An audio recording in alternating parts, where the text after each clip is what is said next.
notado, porque yo sí, y les recuerdo que yo llevo 24 años en los medios de comunicación y siempre he estado, y todos los días trato de informarme, de leer, me doy cuenta que han aumentado muchísimo los diagnósticos del autismo, que repito, y lo quiero repetir enfáticamente, tenemos que cambiar nuestro lenguaje y nuestro vocabulario para ser certeros en el poder de la palabra. El autismo no es una enfermedad. Importante que comente esto. Ahora, ¿cuál es la razón por la cual hay tanto diagnóstico de autismo? ¿A qué se debe? ¿Qué papel y qué importancia tiene la nutrición? ¿Qué importancia tiene el factor genético de mamá y papá? El medio ambiente, los químicos, todos los tóxicos que ingerimos. Hay una cantidad y una lista pues bastante larga que podrían realmente condicionar el hecho de que una persona sea diagnosticada con autismo a tan temprana edad como 2, 3, 4 o 5 años de edad.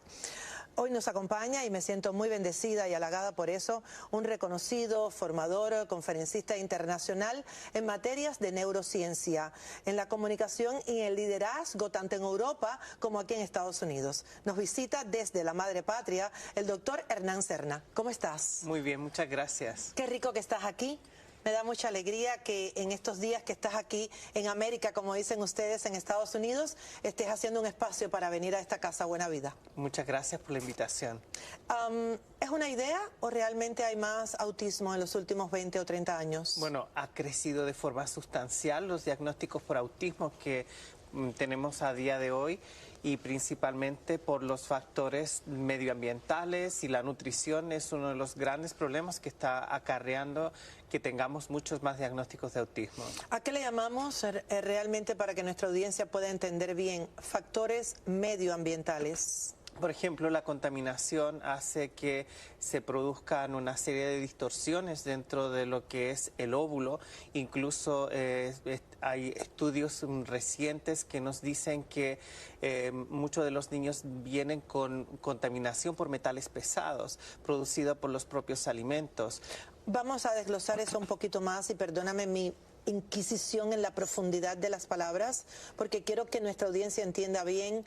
¿Cómo es posible que los seres humanos tengamos internamente metales pesados? Bueno, antiguamente nuestros abuelos o nuestros padres consumían frutas y verduras que no tenían todos estos químicos que hoy tienen, ¿no? No había esa producción industrial que hoy tenemos. Entonces, eso hace que ya nuestra microbiota intestinal o la reacción de nuestro intestino no funcione de la misma forma, porque no puede eliminar estas toxinas que se traspasan desde la placenta de la madre hasta el bebé. Y ese bebé ya trae en su componente genético una distorsión que antes no poseíamos. Ahora, cuando nosotros hablamos de distorsión y adulterio de los alimentos en cuanto a todos los químicos por los cuales son procesados antes de llegar a nuestra mesa, también estamos teniendo en cuenta lo que llamamos alimentos orgánicos, que ustedes llaman en España ecológicos. Sí. Sí, bueno, los alimentos ecológicos, lamentablemente hemos etiquetado muchas cosas con alimentos ecológicos, pero no todo lo que dice que es ecológico, porque también está la calidad del agua, los materiales con el que están contaminando los suelos. Hay muchas cosas que no se tienen influencia directa y no se pueden observar, pero están ahí presentes. Si hay una fábrica que contamina un poco más arriba y esa contaminación de esa agua se conecta con el agua en la que hay ese regadío, ya ese alimento que podría ser un medicamento para el sistema ya no es ecológico. Doctor Hernán Serna, eres neurocientífico, ¿verdad? Sí. Sin embargo, a los 2 años se consideraba lo que hoy en día se conoce como un niño superdotado. Sí. ¿Por qué? Bueno, antiguamente teníamos etiquetas diferentes, básicamente hoy lo llamamos neurodivergentes. Yo aprendí a leer con 2 años y medio de forma repentina, sin que nadie me enseñara, y eso es lo que me etiquetaron en ese momento como superdotado.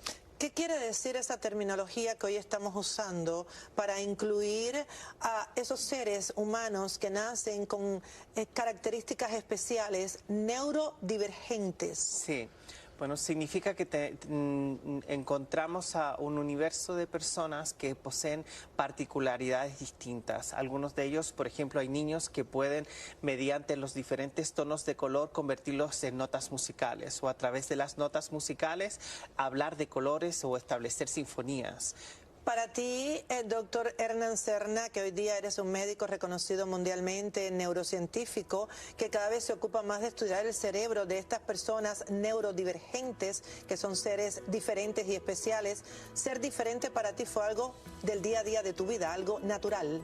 Sí, es como cuando tú te compras un coche, ¿no? Yo siempre les explico esto a mis alumnos. Cuando tú compras un coche y te dicen, vas a agregarle tal cosa, el coche viene con GPS, el coche trae aire acondicionado, mi coche ya lo traía incorporado. Entonces, cuando yo me comparaba con el resto de los niños, decía, pero es que para mí es natural, es normal.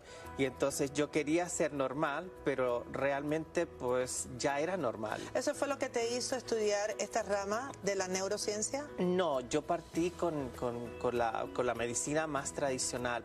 Me fui hacia la neurociencia porque hace unos 11 años aproximadamente tengo un ictus que afecta la memoria retrógrada. ¿Qué edad tenías? 32 años. Quiero que me cuentes qué pasa con un ser humano que a los 32 años sufre de un ictus. Y con eso vamos a regresar.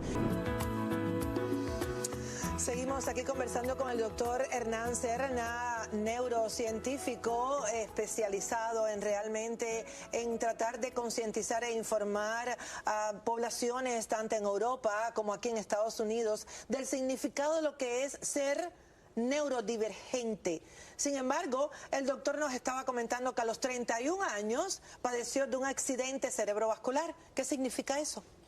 Bueno, un accidente cerebrovascular significa que todo el sistema, en mi caso fue un accidente cerebrovascular hemorrágico, es decir, que se provocó una hemorragia en el cerebro. Lo que llamamos una embolia. Sí, podríamos decir que sí, y eso pues realmente afectó a mi coordinación, la motricidad, la memoria retrógrada. ¿Y cuál fue la causa de que un joven con 31 años sufriera un stroke, que aquí se conoce con ese término, incluso en Spanglish, que hablamos aquí en Estados Unidos, que no es más que un accidente en el cerebro vascular, de la parte vascular de las arterias del cerebro, lo que irriga la sangre al cerebro? Con 31 añitos, ¿qué pasó ahí?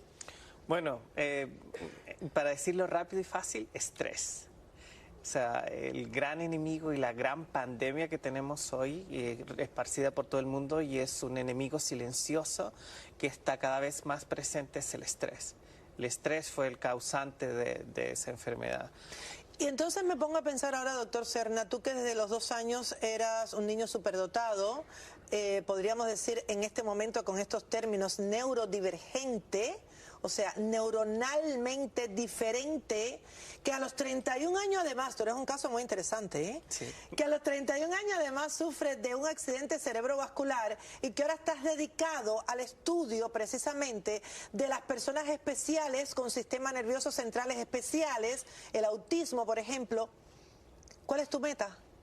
Bueno, creo que lo más importante es entender lo que la neurociencia nos dice hoy, que la plasticidad cerebral es todo, que la neuroplasticidad nos puede permitir generar nuevas rutas neuronales, encontrar alternativas diferentes para que nuestro cerebro nos ayude a conseguir resultados que hasta ahora son inexplorados. ¿Qué quiere decir en términos populares para que la audiencia lo entienda?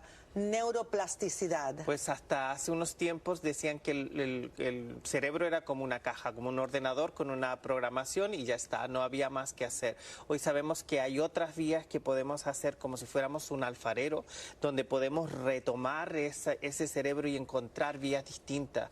Mi neurólogo a mí me dijo que no iba a hablar, que no iba a caminar, que el diagnóstico era bastante fatídico inicialmente, pero yo dije, ok, son los datos que tenemos hoy. Hay otras alternativas. el diagnóstico es un dato circunstancial para mí. Y eso es lo que quiero que los papás de los niños con autismo y las personas que tenemos un diagnóstico como el mío lo vean como un dato. Este es el dato de hoy. Pero la ciencia hoy nos está demostrando que hay soluciones diferentes y que hay equipos de investigadores y científicos que las buscan. Ok, ¿y de qué depende? Porque yo sé que este tema es muy álgido para las familias, los abuelos y los padres, que primero no aceptan de que su hijo o nieto sea diagnosticado con autismo. Hay una negación al principio. Eso hace que se demore en buscar las terapias que puedan mejorar la neuroplasticidad del cerebro de ese ser humano. ¿De qué depende? O sea, indícanos un poco, guíanos, cuáles serían las terapias que pueden mejorar la funcionalidad en la neuroplasticidad de ese cerebro. Bueno, hay diferentes, por ejemplo, el speech, que es algo que se usa el aquí, habla, el habla, terapia del habla, todas las terapias del habla, terapias cognitivas, conductuales, terapias que permitan la integración sensorial del niño, y nosotros trabajamos estimulando el oído del niño. Nosotros hacemos estimulación auditiva neurosensorial, porque el oído representa el 90% de la actividad cerebral diaria. Y como bien sabes, comienza a desarrollarse desde la etapa gestacional. Comenzamos a oír a nuestra madre a través de la conducción ósea, a través de los huesos de nuestra madre, cuando estamos en el vientre de nuestra madre. Por eso integramos también la lengua materna y nos asociamos con tanta fuerza a esa lengua. El síndrome de Asperger que se utilizó hace 15 o 20 años para calificar a un grupo de niños diferentes que no llegaban a ser autistas, pero que tenían un espectro de algunas características del autismo, ya no existe, ¿verdad? Bueno, ahora en el DSM-5, que como bien sabes es el manual que usamos los médicos como referencia, se une todo dentro del espectro autista. O sea, son diferentes ámbitos que están dentro del espectro autista. Los Asperger, que son niños con altas capacidades, pero que tienen una integración social diferente, que les cuesta generar relaciones, eso es algo que está ahora integrado. ¿Por qué queremos como sociedad que estos niños, adolescentes y adultos, hay muchos adultos autistas en nuestra sociedad, que son neurodivergentes? Apréndase este término. No son diferentes porque usted dice, bueno, no son normales. No, sí son normales. No es una enfermedad el autismo, son neurodivergentes. Su cerebro es diferente al suyo y al mío. ¿Por qué nosotros queremos que ellos sean igual que nosotros? ¿Y por qué queremos traerlos a ellos al mundo de nosotros si ellos tienen su propio mundo? Bueno, yo creo que muchas veces tenemos la tendencia a querer igualar y que las cosas sean iguales, pero para mí los seres humanos somos como el Museo del Prado, un gran museo, el Guggenheim, no sé, ves obras de artes de artistas maravillosos y cada uno expresa su particularidad. Los neurodivergentes somos igual, tenemos particularidades distintas, formas distintas de expresar nuestra manera de comunicarnos y entender el entorno. Entonces somos nosotros los que tenemos que entenderlos a ustedes, los neurodivergentes, ¿verdad? Y no querer que ustedes vengan al mundo de nosotros. Yo creo que deberíamos hacer un puente de conexión entre ambos mundos. Me encanta. No debemos separarnos, porque los neurodivergentes a veces yo quiero que los demás tengan la música más baja, porque tengo hiperacusia, quiero que la luz no sea tan fuerte porque soy neurodivergente y tengo una serie de características que me afectan a mí, pero a ti no. Yo tengo que aprender como neurodivergente a aceptarte y a integrarme contigo, desarrollar habilidades sociales, aprender a comunicarme de una forma diferente, y eso es la escucha. La empatía. Claro, ¿verdad? La empatía. Tratar de empatizar con las personas que sentimos que son diferentes, entenderlos, ponernos un poquito en su lugar. Empatía para llegar aquí al medio. Qué rico tenerte. Muchas gracias. ¿Cuándo te regresas a España? Pues el sábado, ya. En unos días. Disfruta estoy de estos vuelta. días Muchas en Miami. gracias. En lo que te podamos ayudar, aquí estoy. Muchas gracias, doctora.